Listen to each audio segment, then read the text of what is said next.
This week we are turning our attention to language and the critique of rationality full on. And we're going to be looking at Nietzsche, Saussure, and Derrida, three names that are associated with the turn to language.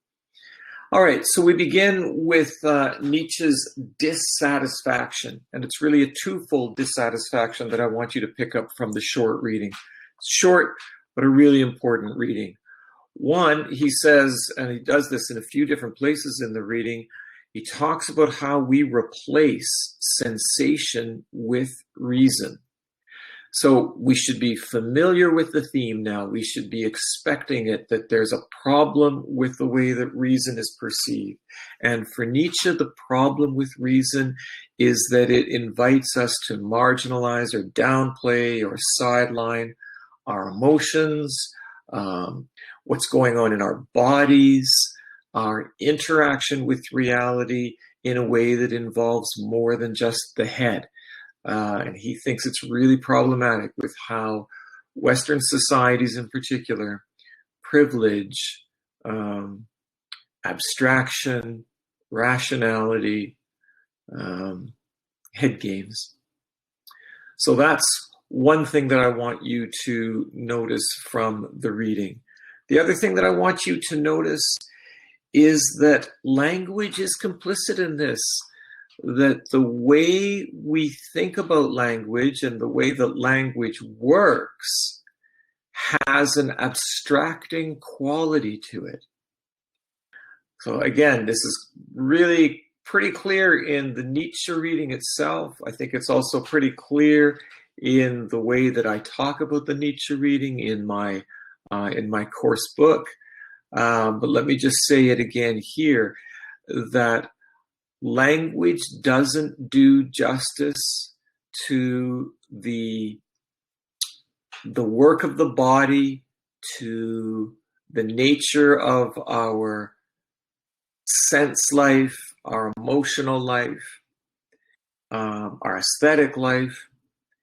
And there's a kind of wholeness to that is lost in reducing things to analytical terms. And for Nietzsche, language is part of that. Language is part of reducing things to analytical terms. So those are the two ideas that I want you to take away from Nietzsche. And that will set you up for a concern that comes back into focus with Derrida, with postmodernism, with literary theory, once we hit the 1960s. All right, so that's the first stage that I want you to wrestle with this week. But I've got two other stages for you. Oh, just before we move on, right. Thinking about language and thinking that language is always doing this. Language has this tendency to fail to express the whole, to pull things into the realm of rationality and cool reason. If that's the case, then the situation with Freud is the situation with Nietzsche is very similar to the situation with Freud. This is not something that you just overcome. This is not something you can just work harder to be aware of. Because everything we do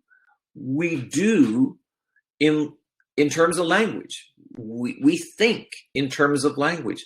We are immersed in language. This is our experience of the world.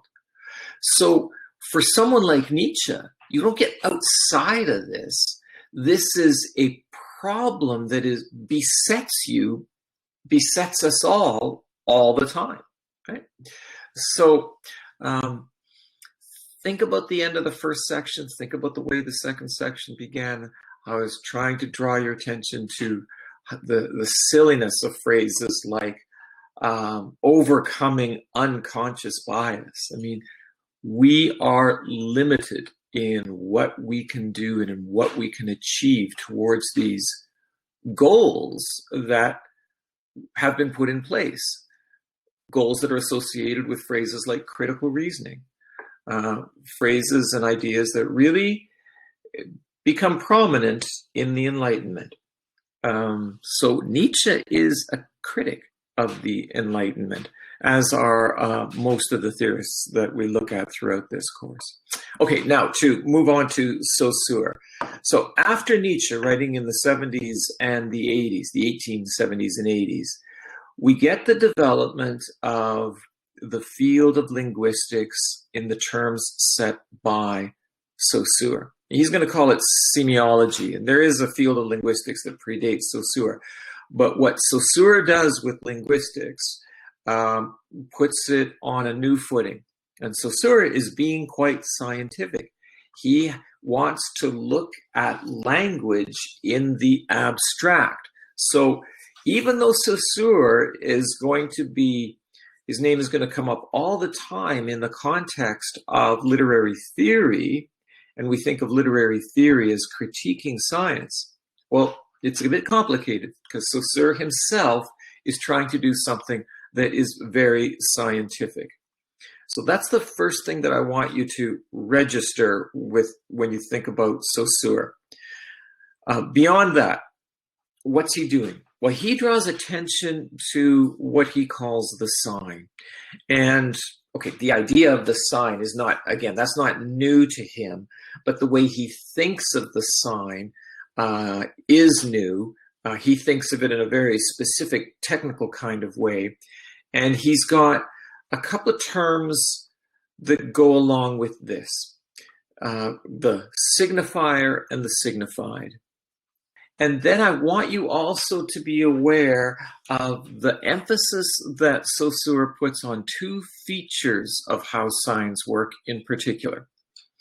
One of them is arbitrariness. For him, there's no connection between the sign and the thing in the world that the sign refers to. It's an arbitrary association. This is a modern assumption. And it is not an assumption that is shared by the people that we were just looking at in the second section of this course.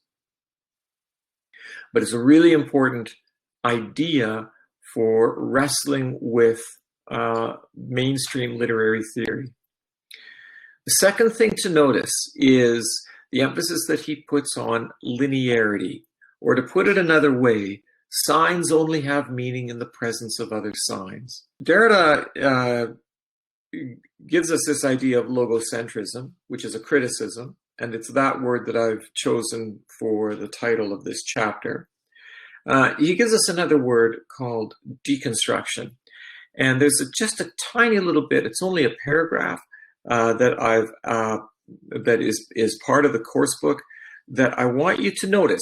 It's right near the end, but I talk about how people use the word deconstruction, and I want you to use it accurately. Here are three more important details to be taking from Derrida. One, Derrida reads Saussure. When you read Derrida, you will see that he cites Saussure. So that's really important. So we learn from that how important Saussure is, and who Derrida is reading. So I want you to notice that. I want you to notice too that he's not dismissive of Saussure. He's actually taking him on board. So that's important to notice. Just basically that Derrida is influenced by and interacting with Saussure. Second thing, Derrida has a very playful attitude towards language. This is not irreverent. This is not flippant. It's deliberately playful. And what Derrida makes you do is think about what does the word play mean? And what is the role of play in life? So be aware of that as you're reading him. Try not to get impatient or fed up with him if you are so inclined. Some of you are going to just love him. His playfulness is intentional. It's calculated is probably the wrong word. It's poetic, and it generates certain things. The third thing that I want you to notice, and it's related to the idea of playfulness, is that he's a real philosopher. So he thinks through the implications of certain things that he's saying, certain playful moves that he makes. He thinks through the implications of those in depth. And you want to follow him down the rabbit hole. You want to let yourself entertain the idea in all of its specificity and in all of its kind of ridiculous implications. The one that you're going to encounter here is what he does with the letter A. He plays with the letter A in an oral address that he is giving, where he is manipulating a French word that ends ENC, and then he's going to change it to ANC, and he wants both at the same time. So he's doing that, and then he talks about the capital letter A as a pyramid, and therefore it's associated with death. It's just a lot of fun, and it shows a sharpness of mind that I want you to recognize.